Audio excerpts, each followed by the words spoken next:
Hai, Assalamualaikum. Okey, yang ni video yang ketujuh. Okey, video yang ketujuh ni apa yang kita nak capai, apa yang kita nak faham ni adalah kita nak mencari nilai Z. Okey, kita nak mencari nilai Z bila dia bagi luas ataupun dia bagi kebarangkalian.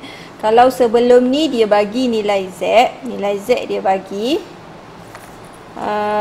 tapi dia tak bagi luas bawah graf ataupun kebarangkalian dia tak bagi. Kalau topik yang ni nilai Z tu dia tak bagi, luas bawah graf dia bagi. Okey, so dia pusing macam tu lah. Okey, yang ni dia bagi, yang ni dia tak bagi, yang ni dia tak bagi, yang ni dia bagi. Okey. So cara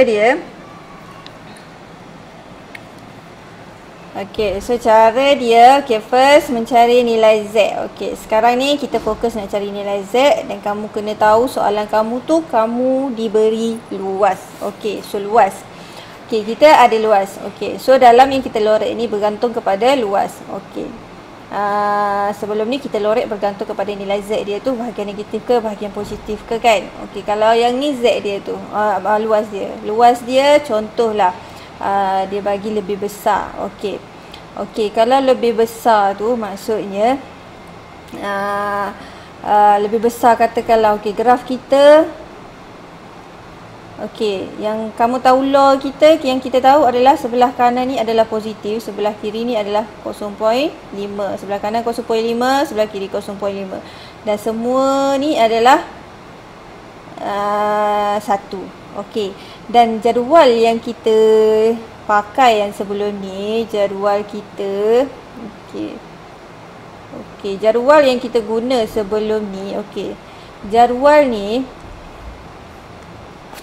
aku tak keluar. Okey, ni jadual. Okey.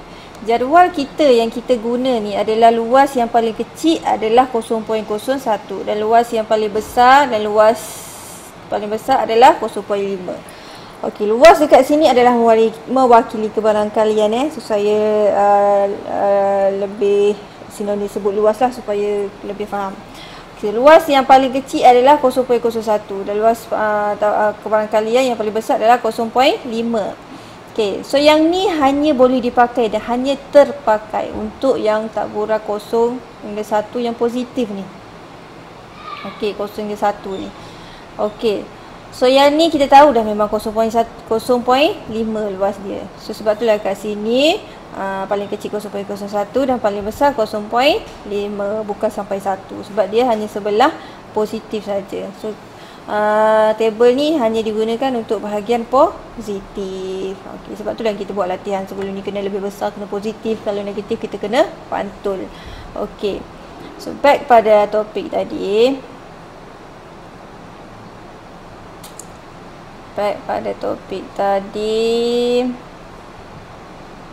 Okey, so yang ni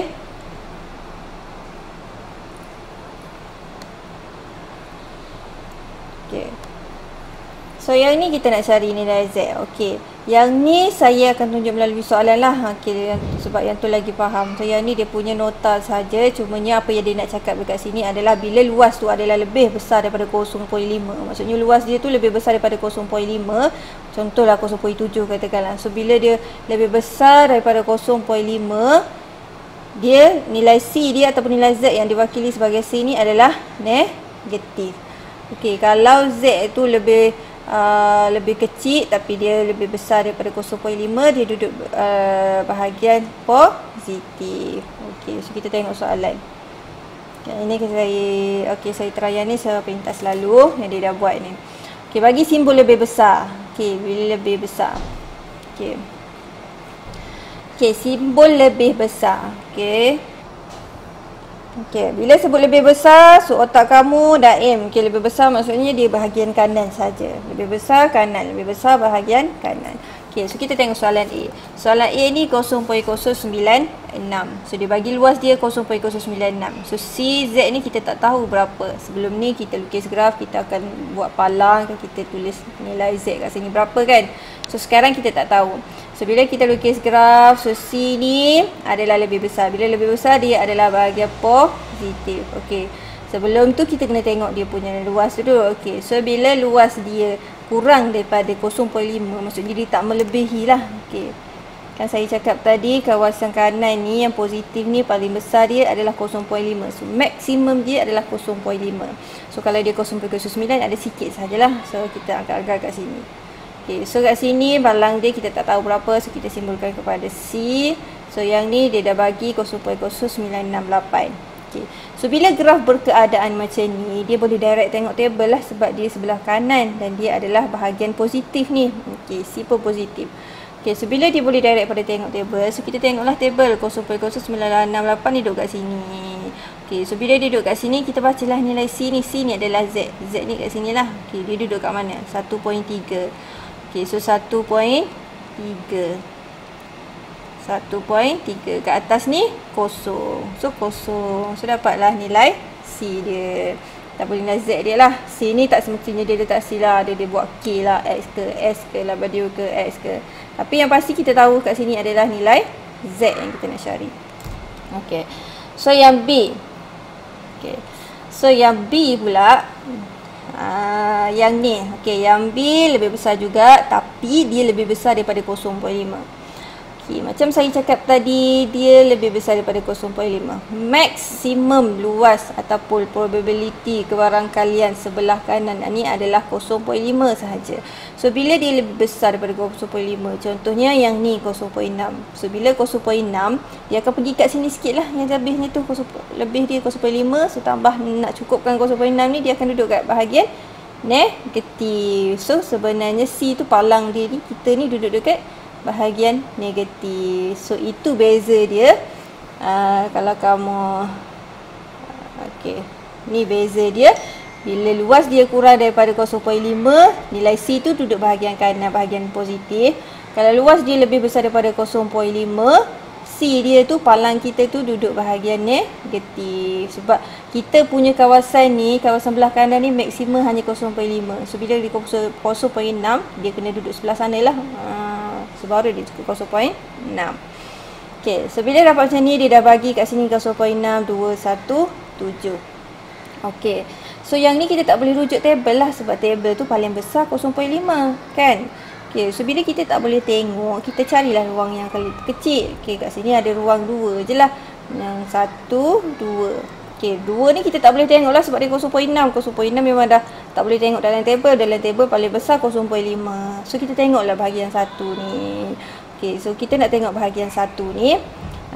Macam mana nak tahu bahagian 1 ni? Okay, bahagian 1 ni kita dah tahu kan. Luas bawah graf semua ni adalah 1. Okay. So 1 kita tolaklah dengan yang kita dah tahu ni. So 1 tolak dengan luas yang dia dah bagi 0.6217. So kita dapatlah 0.3783. So apa yang dia buat ni samalah dengan ni basically-nya. Okay, 1 ni maksud dia luas bawah graf. Okay. So 1 ni adalah seluas semua bawah graf tolak dengan yang ni lah, tolak yang dengan kawasan nombor 1 ni mesti kena dapat ni kawasan biru ni. Okey, kalau tak faham yang ni macam ni je lah dia punya ni. Kita nak tahu bahagian kawasan 1 ni sebab kawasan 2 kita tak boleh tengok dalam table sebab dia 0.6, dia lebih daripada 0.5. Dalam table hanya paling besar 0.5 saja. So bila tak boleh kita tolak, kita tengok kawasan yang boleh mana kita boleh baca. So kawasan nombor 1 lah semestinya sebab dia ada 2 saja ni. Okay. So kita nak tahu kawasan 1 ni berapa luas dia. Kita tolaklah 1 tolak dengan kawasan yang 1 ni, kawasan semua. So yang ni kawasan yang dia bagi yang soalan yang kita lorek tadi. So kita dapatlah kawasan 1. So kita dapat 0.3783. So yang ni barulah kita boleh baca dalam table. Baca dalam table. Okay. So baca dalam table 0.3783. 0.3 0.3. Okay, tengok table 0.3783. Okay, saya ada buat table dekat sebelah ni. Okay, 0.3783. 0.3783. Okay, kat sini pun dia ada bagi dah. Okay, So yang ni dia tadi 0.3783 kita boleh tengok dalam table lah. Okey. So kita cari dia duduk kat sini. So bila dia duduk kat sini maksudnya barulah kita boleh tengok nilai Z dia ni yang diwakili sebagai C ni. So dia adalah 0.3 itu 1. So 0.3 1 dan jangan lupa letak negatif sebabnya dia duduk dekat negatif. Okey. So kita cuba buat C. Soalan yang dia belum buat.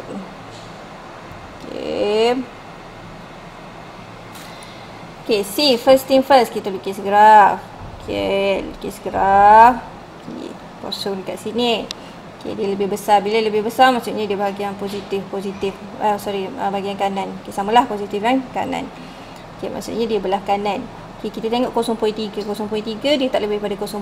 So, maksudnya dia duduk kawasan yang ni je. Dia tak keluar daripada sebelah ni. Okay, so kita agak-agak lah kat sini. So kat sini C. Okay, ini dia bagi luas dia 0.3715. Okey, kita sangat senang bila kita dapat graf macam ni sebab dia boleh direct tengok table lah. Okey, so bila direct boleh tengok table, kita cari je lah. Okey. So yang ni PZ lebih besar daripada yang kita tak tahu berapa ni, luas dia 0.3715. So luas 0.371 ni duduk kat siapa? So kita tengok dalam kat table 0.3715. Okey. 0.3715 dia tak ada kan? Yang bawah dia 3707, atas dia 3745. So dia duduk di antara yang ni. So bila duduk di antara, kita kena ambil yang lebih besar daripada dia. Jangan ambil bawah dia, ambil atas dia. Okey. So jadinya yang kita ambil tadi 0.3745. So bila kita ambil yang lebih besar daripada dia, mestilah dia ada perbezaan dia. So perbezaan dia tu berapa? So kita kena tolak lah dengan ralat dia ataupun perbezaan dia. So 0.3745 0.37 so tolak 0.3715. So 0.300. Okay. So perbezaan dia 0.0030. So kamu tolak yang ni dengan yang ni, mesti dapat balik yang asal. Okey. So yang ni tolak yang ni, mesti dapat yang balik yang asal. So apa yang kita dapat dekat sini, yang ni adalah yang menentukan nilai C kita. Yang ni tengok dalam table balik. Tengok dalam table nilai Z dia. So nilai Z kita bacalah yang pertama ni. Okay, 0.3745 tadi duduk kat siapa? Duduk sini. 0.3 atas dia 2. So conclusionnya C adalah 0.32. Lepas tu yang ni punya, yang belakang ni. Yang belakang ni nilai yang terakhir lah 30. So pergi dekat sini 30.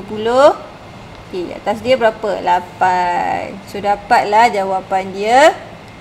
Nilai C 0.328. Okey. So D pula, kita cuba D.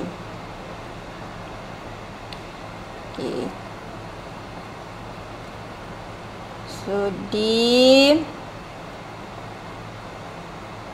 Okay, first samalah kita lukis graf. Okey. Kosong. Okey. So bila lebih besar, okey, lebih besar, kita dah tahu lebih besar dia mesti belah kanan. Okey. So sekarang luas dia adalah 0.7. Lebih besar daripada 0.5 ni sebab kita punya yang ni paling besar 0.5 saja. Okey. So macam saya cerita tadilah, bila dia lebih besar daripada 0.5, okey, yang ni dah 0.5. So memang dah confirm dah kat sini dah lorek 0.5. Lepas tu 0.7 tak cukup lagi. So maksudnya dia duduk dekat sini, barulah cukup dia punya 0.7. Agak-agak lah kat sini. So nilai C ni ataupun Z dia ni kat sini. Okey, ini yang maksudnya bila luas dia tu lebih besar daripada 0.5, nilai dia akan jadi negatif. Itu maksud yang mula-mula tadi tu, yang nota tadi tu. Okey. So bila dia jadi macam ni, okey. So kita tak boleh direct tengok table lah. Okey, walaupun dia dah bagi yang ni 0.7818. Kita tak boleh tengok. Kalau yang ni kita boleh tengok direct lah sebab dia bahagian kanan saja. Kalau yang ni dia bahagian kanan tapi dia ada sekali bahagian kiri, bahagian negatif ni. So luas dia 0.7. 0.7 memang tak ada dalam tabel lah. Paling besar 0.5 sahaja. Okey.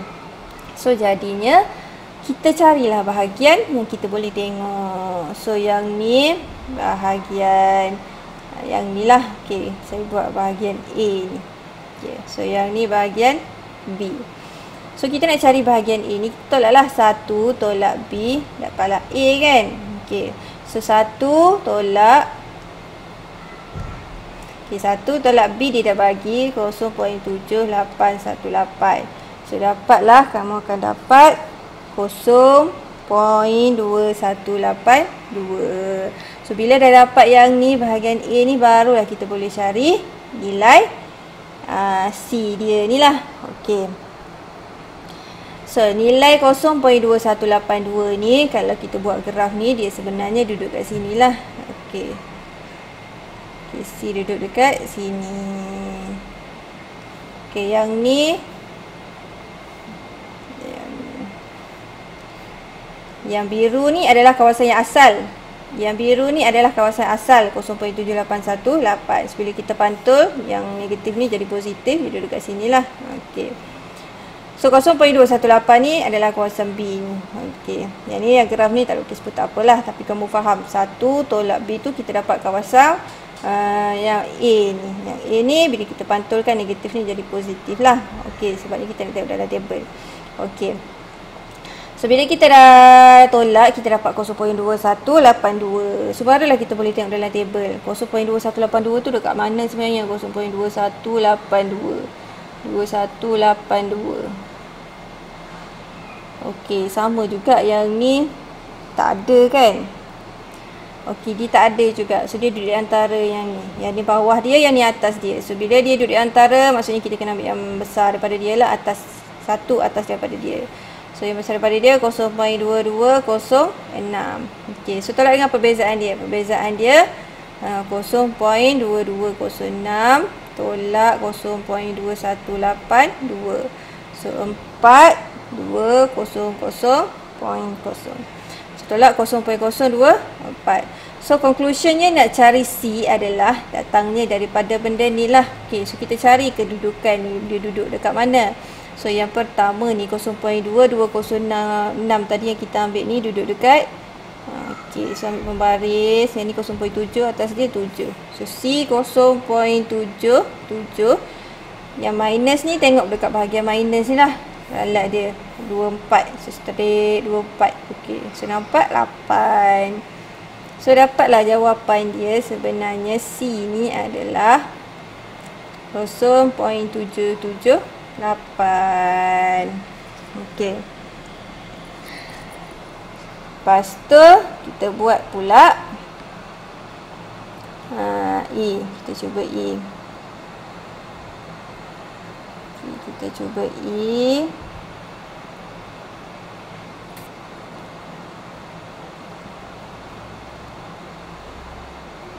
Okay. Kita cuba E. Okay, first lukis graf. Okay, yang ni lebih besar. Target dalam kepala memang dah belah kanan lah. Kalau lebih besar belah kanan. So bila belah kanan, kita tengok luas pula. Okay, luas dia tak lebih daripada 0.5. So dia tak kacau sebelah kiri ni lah. So dia dekat sini je lah. Okay, so C kat sini. Yang dia dah bagi 0.198. So yang ni bila dapat graf macam ni sangat simple lah. Sebab yang ni boleh direct tengok daripada table. So PZ lebih besar tak sama dengan C 0.198 ni. Kita tengok table. Yang ni kita dapat carilah 0.198. 0.198. Okey, tak ada juga kan dia di antara. Bawah dia 1977, atas dia 2005. So dia di antara kat sini, kita kena ambil besar daripada dia lah. So yang kita ambil besar daripada dia 0.2005. So kita nak tahu nilai yang belakang ni dapat berapa, kita tolak lah larat dia. 0.2005 tolak 0.198, kamu dapat 5200. So 0.0025. So nak cek pastikan betul ke tak. Yang ni tolak yang ni, pastikan dapat balik yang asal. Sama juga yang ni lah, yang ni tolak yang ni, pastikan dapat balik yang asal. So bila kita dah dapat kedudukan yang ni, barulah kita boleh cari C. So conclusion kepada nilai C ni adalah tak nilai Z lah. So kita tengok yang pertama, nilai yang pertama ni yang tadi kita ambil dekat 0.8. Okey, pembarisan yang ni nilai Z ni. Okay, so yang ni 0.8, atas dia 4. So 0.84, settle yang ni pula 25 kat belakang dia. 25. So yang ni 9 letak last sekali. So dapatlah 0.84, 9. Okey, so selesai soalan C, D dan E. So saya nak kamu buat semula dalam latihan lah. So repeat balik apa yang saya terangkan. Tengok video ni, lepas tu cuba buat sendiri. Kalau tak faham, cuba tengok saya, lepas tu buat sendiri. Sabarlah kamu boleh buat sendiri. So, okey, sampai sini untuk bahagian video yang ke-7. So video ke-8 nanti kita akan tengok bila simbol dia lebih kecil pula. Okey, bila simbol dekat sini lebih kecil ataupun lebih kecil dan sama dengan. Okey, so kita berhenti dekat sini. Selamat menonton dan saya doakan kefahaman kamu. Selamat menonton dan terima kasih.